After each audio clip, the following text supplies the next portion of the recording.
जयप्रकाश चोकसे का कॉलम। पर्दे के पीछे फौजी की ताकत, नागरिक का चरित्र। जब चीन ने पहली बार विश्वासघात किया था, तब चेतन आनंद तत्कालीन पंजाब के मुख्यमंत्री से मिले और विश्वासघात पर फिल्म बनाने के लिए आर्थिक मदद मांगी। उन्हें तत्काल ही धन उपलब्ध करा दिया गया।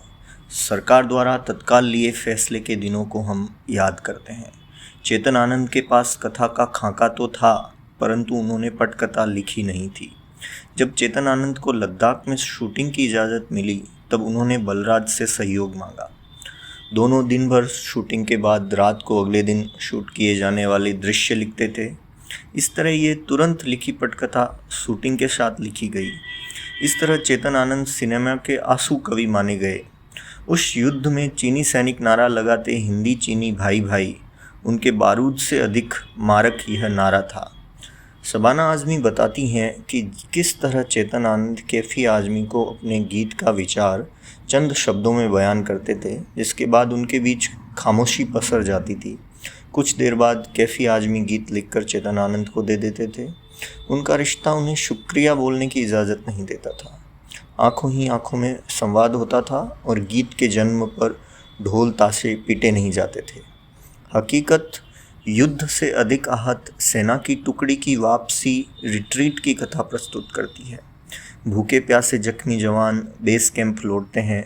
पश्चिम में युद्ध फिल्में बनी हैं और रूस में बैलेड ऑफ अ सोल्जर और द क्रेन्स आर फ्लाइंग जैसी क्लासिक फिल्में बनी हैं। इंग्लैंड में युद्ध के समय की गई जासूसी पर फिल्में बनी हैं। देशों का मिजाज उनकी युद्ध पर बनी फिल्मों से भी अभिव्यक्त होता है। 1971 के भारत पाकिस्तान युद्ध से प्रेरित जेपी दत्ता की फिल्म बॉर्डर अत्यंत सफल फिल्म रही थी। उनकी 2 दर्जन सितारों वाली एलओसी अपेक्षाकृत कमज़ोर रही। ये आश्चर्य है कि हमारी युद्ध फिल्में गीत संगीत के दम पर सफल होती हैं।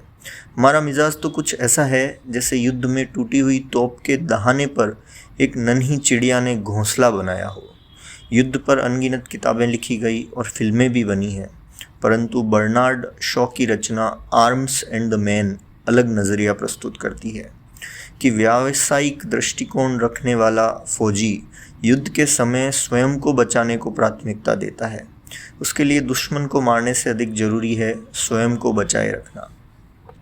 बर्नार्ड शॉ के दौर में फेसबुक नहीं था, अन्यथा बेशुमार ट्रोल होते। ट्रोलिंग एक हथियार है। दूसरे विश्व युद्ध से प्रेरित एक फिल्म में एक अंग्रेजी फौजी बर्लिन में कैद है। पहरेदार की सूरत कैदी से मिलती है। योजना बनाई जाती है कि जर्मन व्यक्ति को इंग्लैंड भेजा जाएगा, वह वहाँ की फ़ौज की खबर जर्मनी को देगा। योजना के क्रियान्वयन से कुछ पहले अंग्रेज फौजी अपने जर्मन हमशक्ल को घायल कर देता है। इंग्लैंड पहुँचने पर उसे अंग्रेज पुलिस से बचाना है और साथ ही ब्रिटेन में तैनात जर्मन गुप्तचरों से भी बचना है, जिन्हें ज्ञात हो चुका है कि दरअसल कौन स्वदेश लौटा है। इसी रचना से प्रेरित गुलशन नंदा के उपन्यास पर बन रही फिल्म वापसी अधूरी रही। फिल्म का एक गीत, ये कंकर पत्थर की दुनिया, जज्बात की कीमत क्या जाने, दिल मंदिर भी है मस्जिद भी है, ये बात सियासत क्या जाने। चीन के 2 उद्देश्य हैं, एक तो उनकी फौज को युद्धाभ्यास होगा और दूसरा भारत की लड़खड़ाती अर्थव्यवस्था को करारी चोट पहुंचाई जाए। हमारा सोचना तो ये है कि सम्राट को नहीं दोष गुसाई। हकीकत का गीत है, कर चले हम फिदा जानो तन साथियों, अब तुम्हारे हवाले वतन साथियों। जिंदा रहने के मौसम बहुत हैं मगर जान देने की रुत रोज़ आती नहीं। हुस्न और इश्क दोनों को रुसवा करे वो जवानी खूह में नहाती नहीं। धन्यवाद।